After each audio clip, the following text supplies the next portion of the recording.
We are in the absolute depths of the offseason, so thus we are very much in the hypothetical. The good news is we have had our ear to the ground thanks to some camps and such. But nonetheless, we don't necessarily have a perfect idea of what Michigan is going to look like this year. But let's try to figure it out. We're taking your questions on this episode of the Michigan Mailbag, which is also this episode of Locked On Wolverines.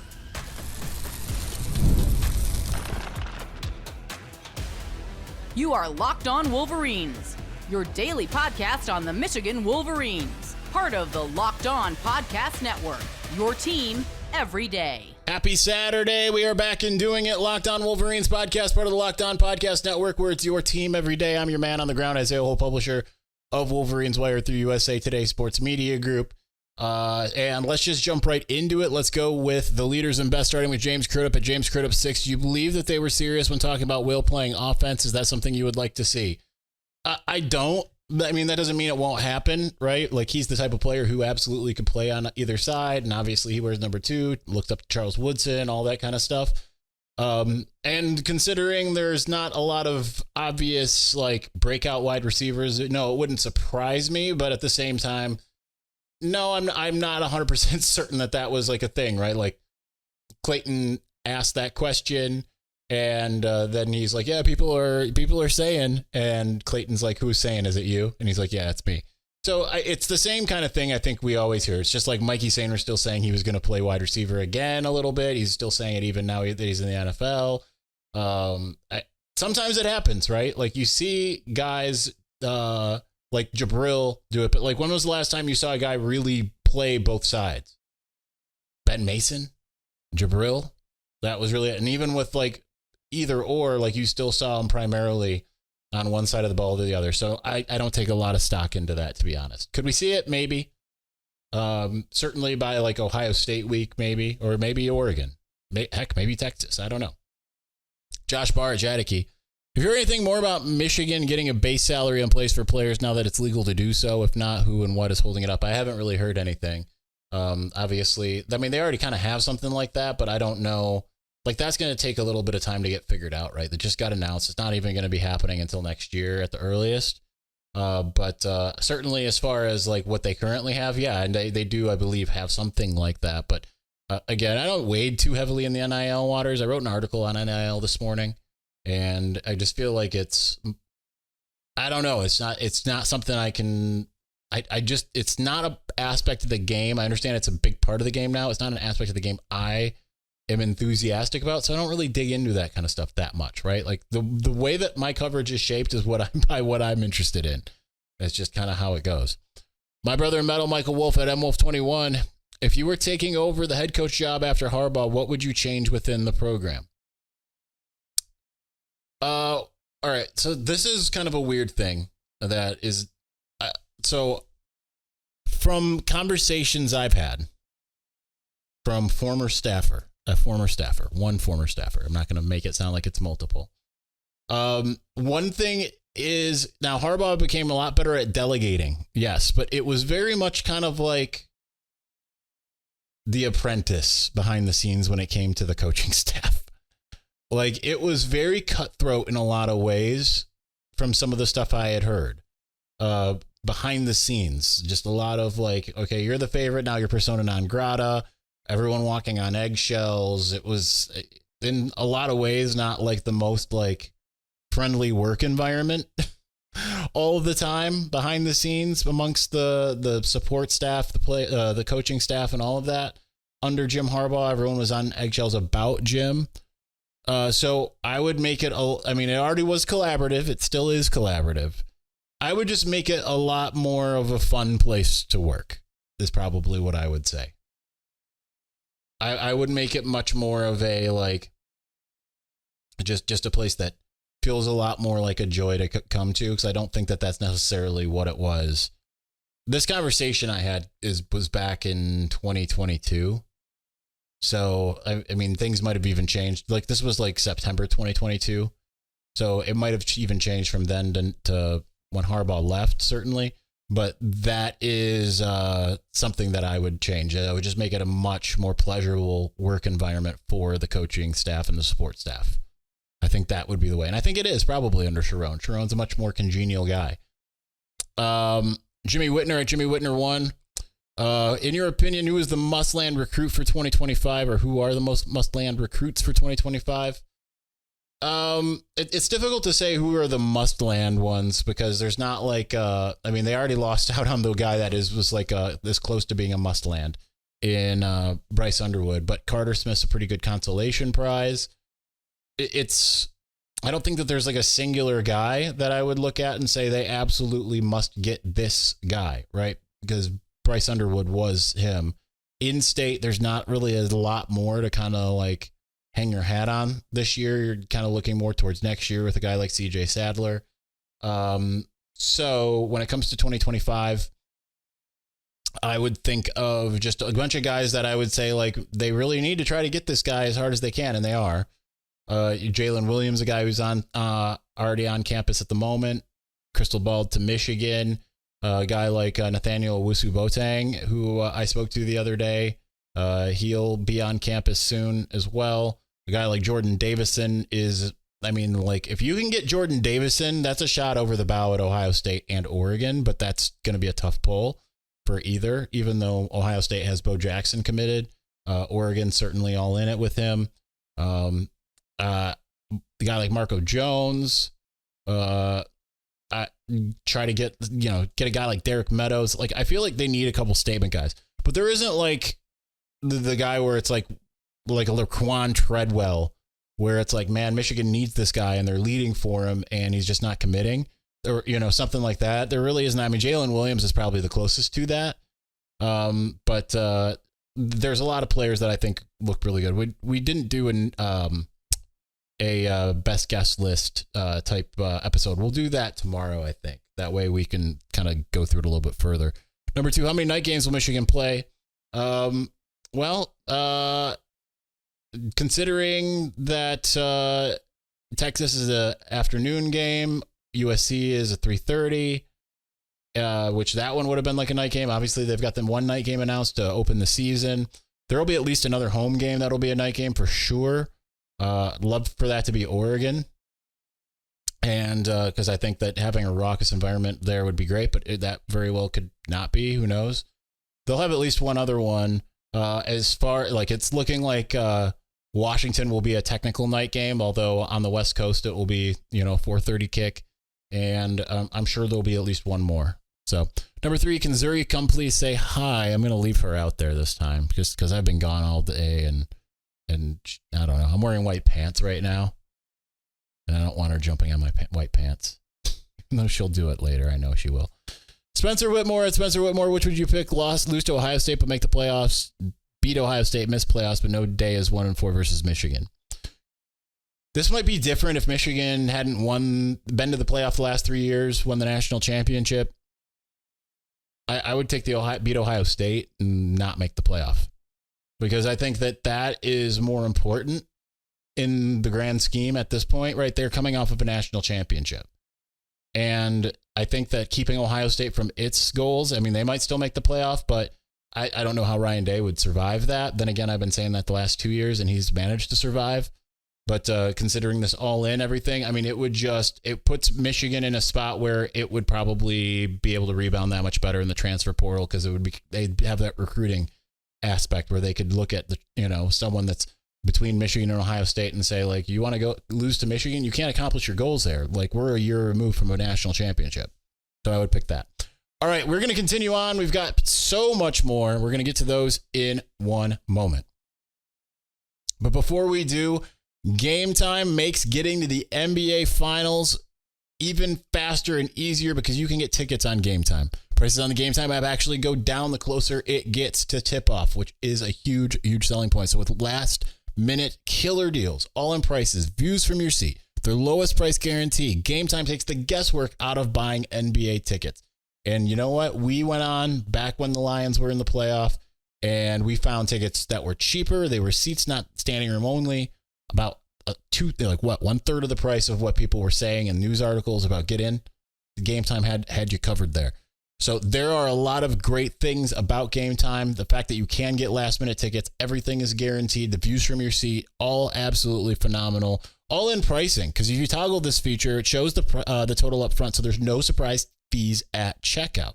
That makes it even better as well. So take the guesswork out of buying NBA Finals tickets with Game Time. Download the Game Time app, create an account, use the code LOCKEDONCollege for $20 off of your first purchase. Again, terms apply. Create an account, redeem the code LOCKEDONCollege for $20 off of your first purchase. Download Game Time today. Last minute tickets, lowest price guaranteed.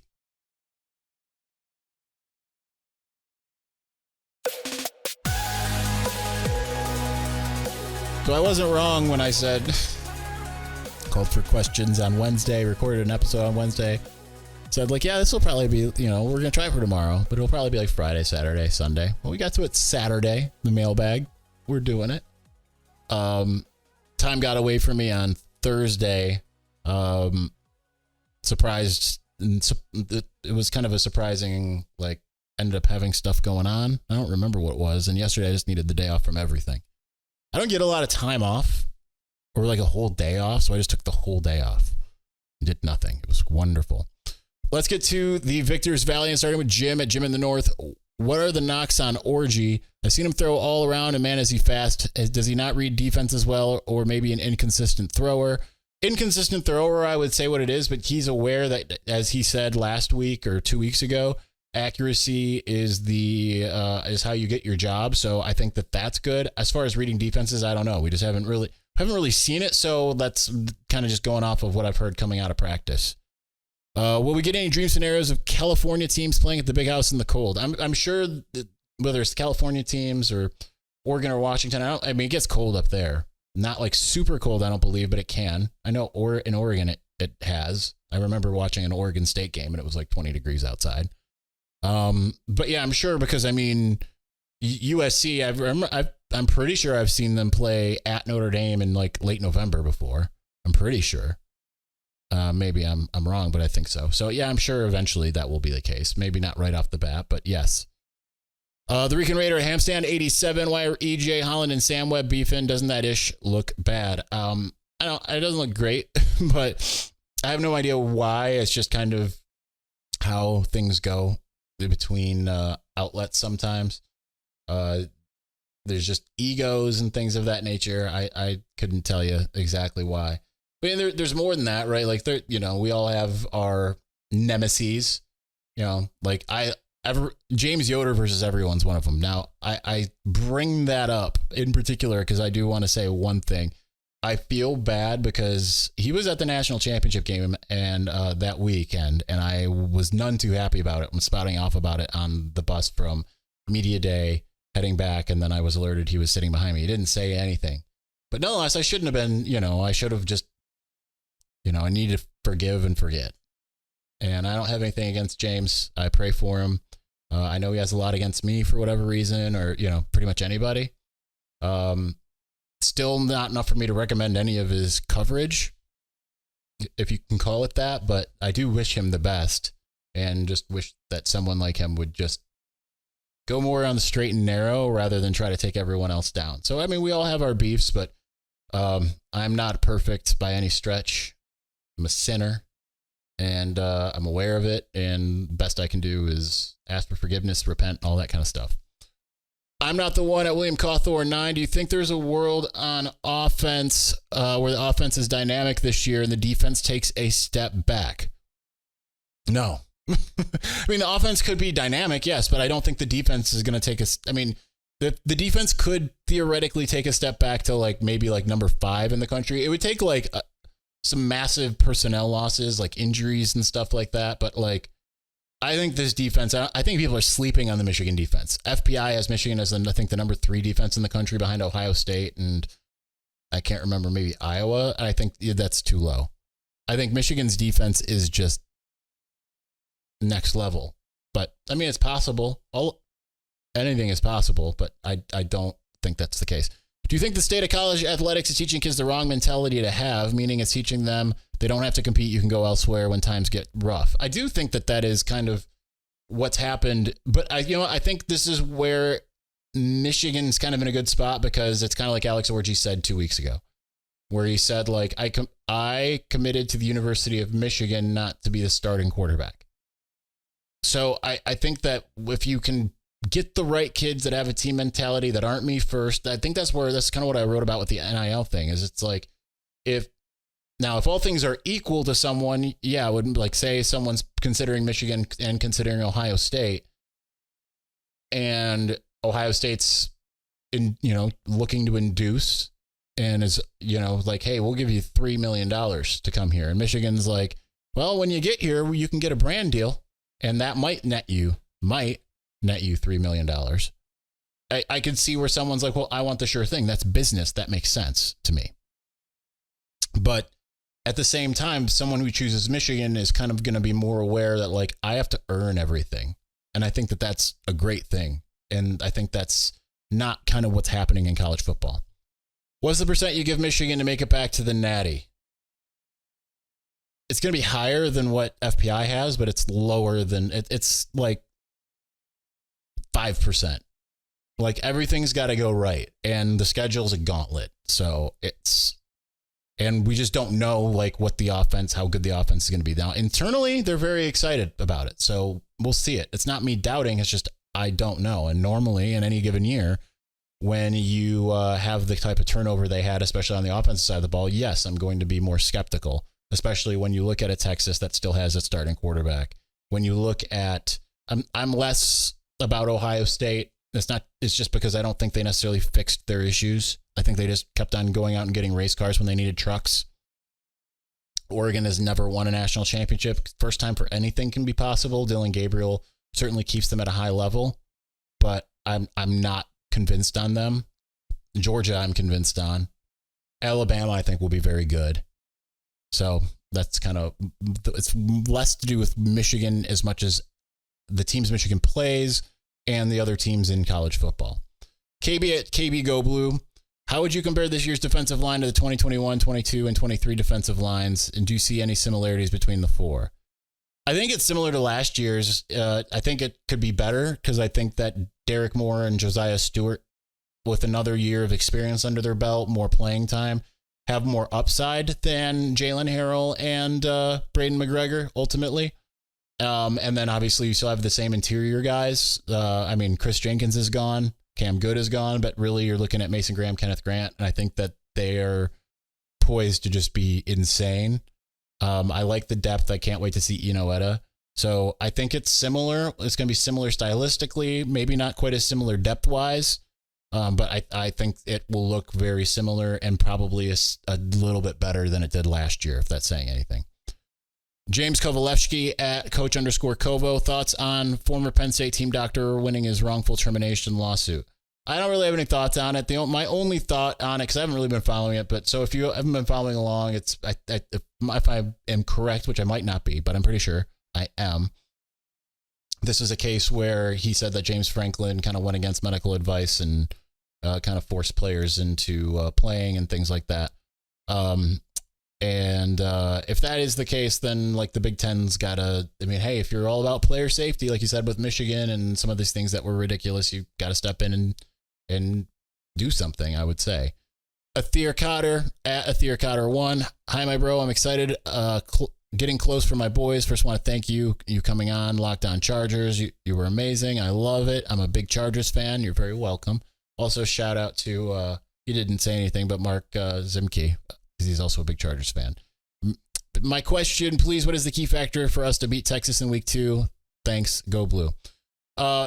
It would just be essentially what we've seen over the last couple of years, sustained drives and force long fields.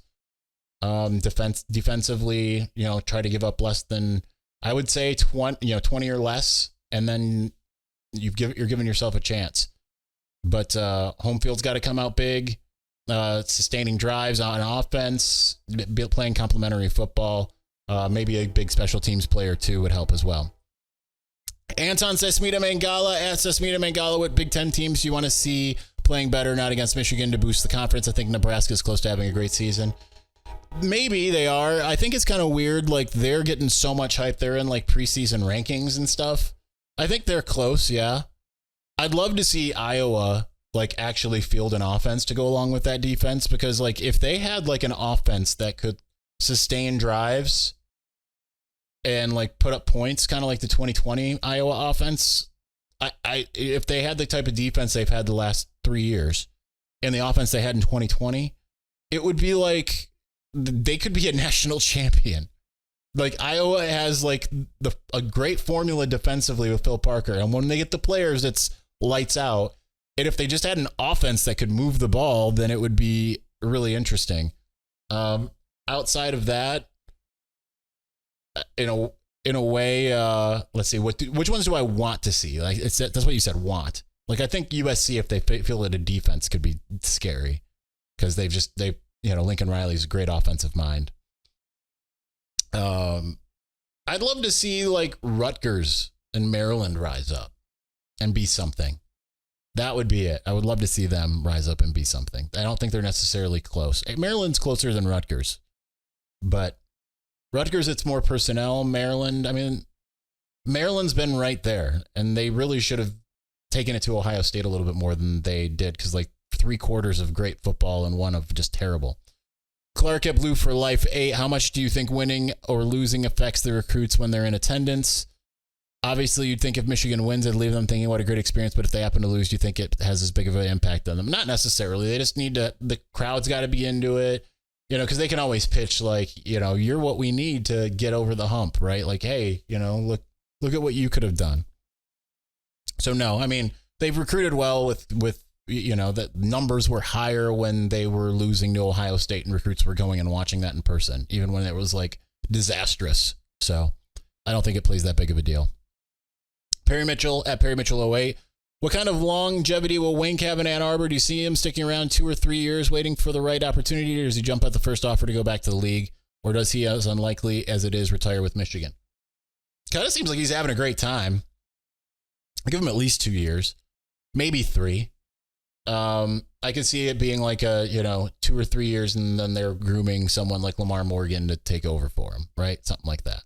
But I wouldn't count on more than 3. I would say 2, which I think is what his contract is a 2-year. So that's kind of the sweet spot. Cam Clark at Cam Clark 25 percentage. Chance we land Jameer Watkins. Well, I know you asked this on Wednesday. He ended up withdrawing from the transfer portal and going back to Florida State. DJ N at Mays Rage 86. Jim Harbaugh was pushed into suspension with some claiming that cheating was unsafe and unhealthy for opposing players. So this answers that other one. Should James Franklin be suspended with or without pay for actually putting his players in harm's way? Absolutely. Stay consistent. That's all I got.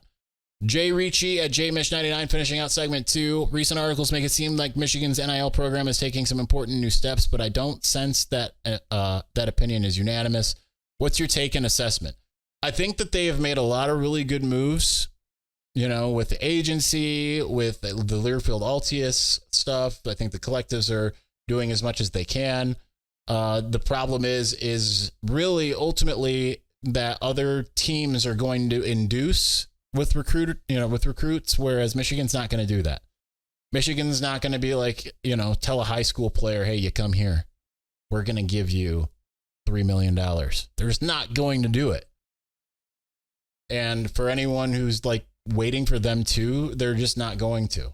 And I'm fine with the fact that they're not going to, but they have to have a better plan to like, kind of like have more things lined up. Like, hey, we've got a car dealership that's ready to like sign you. And you've seen that it happens, right? Jaden Davis was on campus for a month and he signed with Brighton Ford.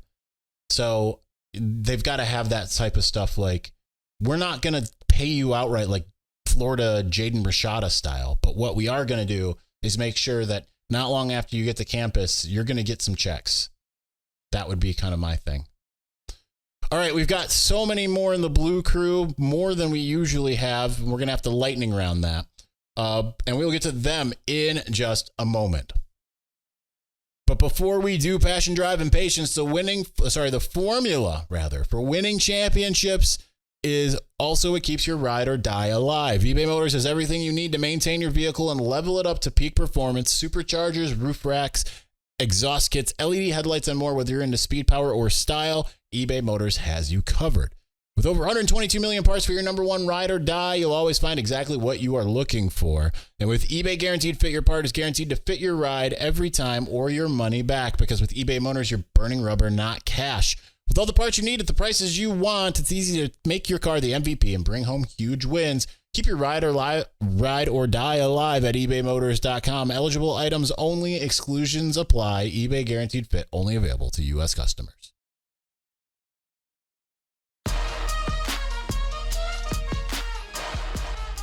All right, we've got plenty more. Yes, we will have a Sunday episode tomorrow, sometime after church. That is my plan to make up for taking the day off yesterday, because it would have been this show yesterday and then another show today. Didn't work out that way. So, got to bite the bullet, do a Sunday episode. Blue Crew, let's get to it. Egg at It's Egg Actually. Obviously, we don't want there to be, but realistically, what regression in the team is acceptable? 3 losses. I'd say, honestly, it could be 4. There's 5 games on the schedule that you look and say those are possible, if not probable, losses. Maybe, 4. Let's say Texas, Oregon, Ohio State, and you can add USC and Washington in there. So let's say 5, but they're not. They're favored against USC. They're favored against Washington. They are dogs right now to Texas, Oregon, and Ohio State. So I would say 4, but it would be great if they escape with 3. It'd be great if they escape with 2 or less. Also, should fans be patient with football and men's basketball both being under new head coaches? Absolutely. Absolutely. These are regime changes and things don't always go smoothly. As always, keep up the great work. Always listen to the pod over here, as I'm a British Michigan fan for over 10 years now. Well, thank you. Go Blue to you. And did I say God save the king? God save the king. Yes. I don't know how you greet each other. Edwin Simmons at Simmons_Edwin. Why do that team down south think they will beat us? When they lose, is Ryan Day fired after the game? If Michigan beats Ohio State, yes, I think this would be the final straw for Ryan Day. They're not going to let him be full on John Cooper and be there for 13 years. I don't think that would happen.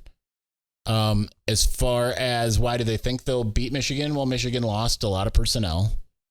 That's real.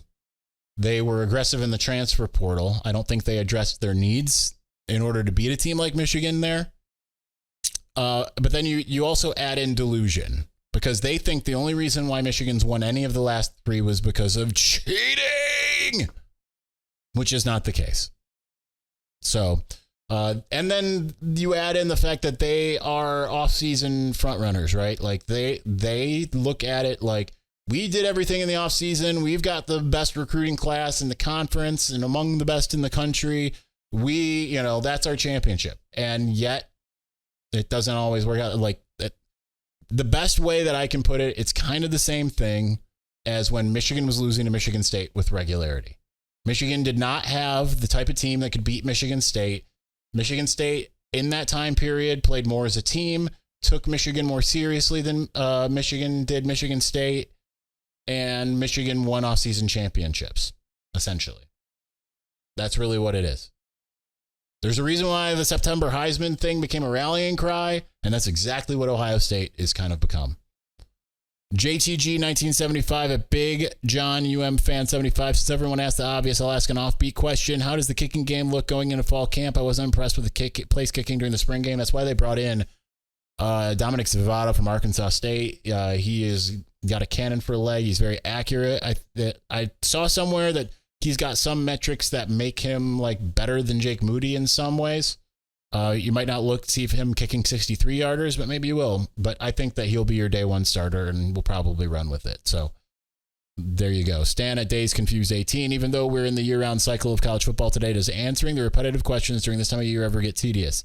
I checked out because there are only so many times I care to hear speculation how Sharon Moore is going to do, NIL, woes and cheers, etc. Not the questions that, that's actually when I do the mailbag, I love it because I get questions that I don't really think of. It's more so planning the in-week shows if there's no news, because then you're just kind of I'm not reacting to anything, and what are we going to talk about that I haven't talked about in January, February? right? Because we're not talking a lot of basketball on this show. Otherwise, a lot of you would just tune out.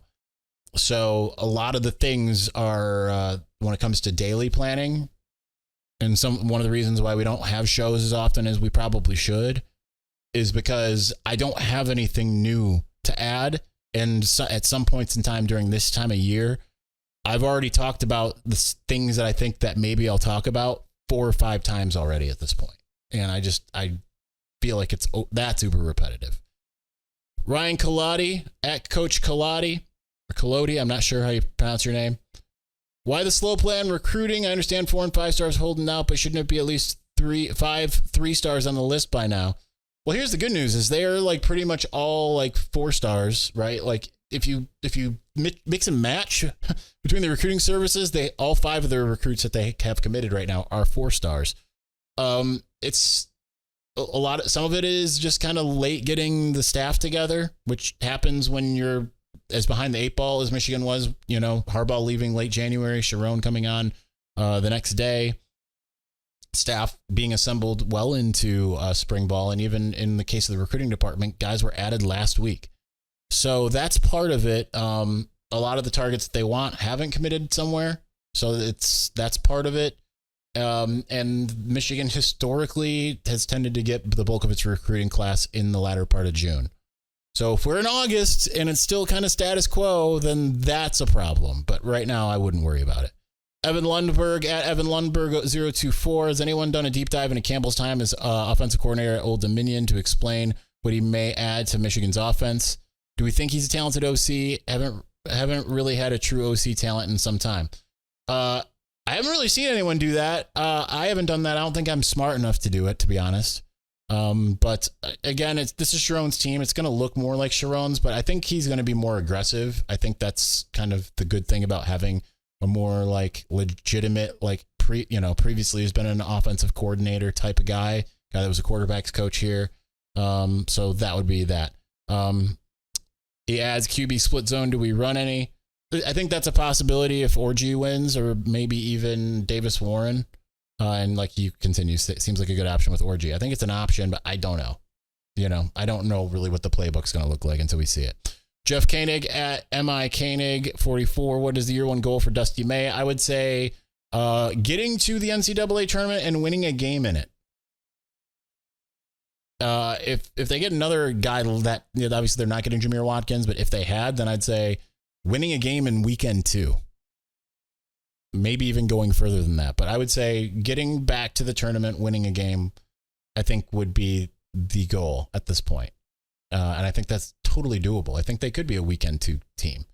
NB Hunt at NB Hunt 10. Who has that it factor going into the season who can not only lift their team by their play, but also by their leadership? Donovan Edwards, I think, would be the main one. And if you're looking for an unheralded guy, I don't know about leadership per se, but certainly with their play, it could be Samaj Morgan. Who could have that take deep, 3 deep breaths moment like JJ did? I will add, if you go to the defensive side of the ball, Will Johnson could be that guy. Then beyond that, just kind of thinking, because they got a lot of lead by example types of guys.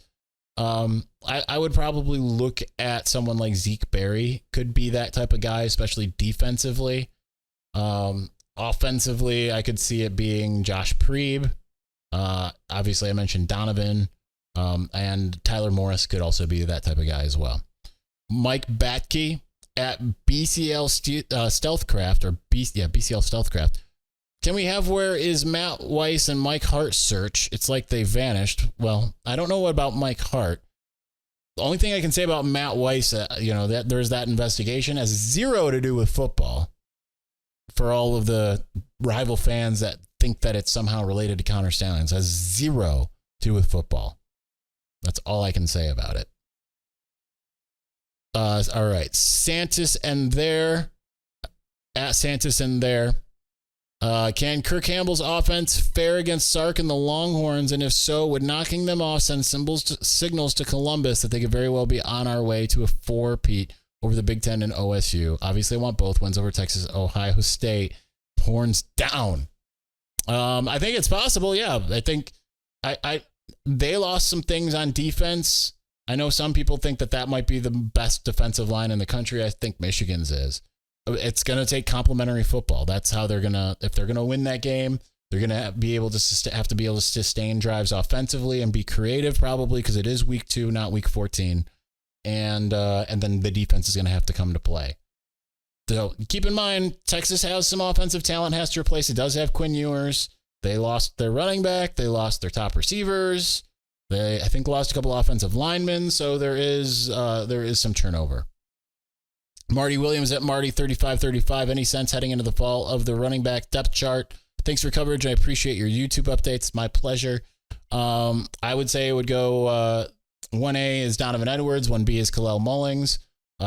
Then number 2, I would say would be probably Benjamin Hall. I think you could see some guys like Jordan Marshall end up getting some playing time. And I wouldn't be surprised if Cole Cabana is a factor as well. But that would be what I would say it is at the moment. Finishing us out, John Moore said John has big brain. Reasonable expectation for season outcome as of today, I would think around 9-3 or 10-2. Would love to hear your thoughts. I'm going to go right this second with, I want to say 9-3. Like that's what the head says, but the heart says 10-2. I think that they'll beat one of Texas and Oregon and lose the other one. I could see them beating Texas and losing to Oregon. I mean, I could see it go the other way as well. More realistically, I would think it would probably go more like they'll lose to Texas and beat Oregon. I think a loss early could be galvanizing to this team as well. And then I could see them. I am optimistic about them beating Ohio State again because I just don't think Ohio State's fixed their problems that they need to be able to beat Michigan. And then when it comes to the rest, I could just see there being a letdown game in there. It could be Washington. Almost got through a show without a cough. Let's wrap it up. Thanks for watching. Thanks for listening. We'll talk to you again soon. Peace.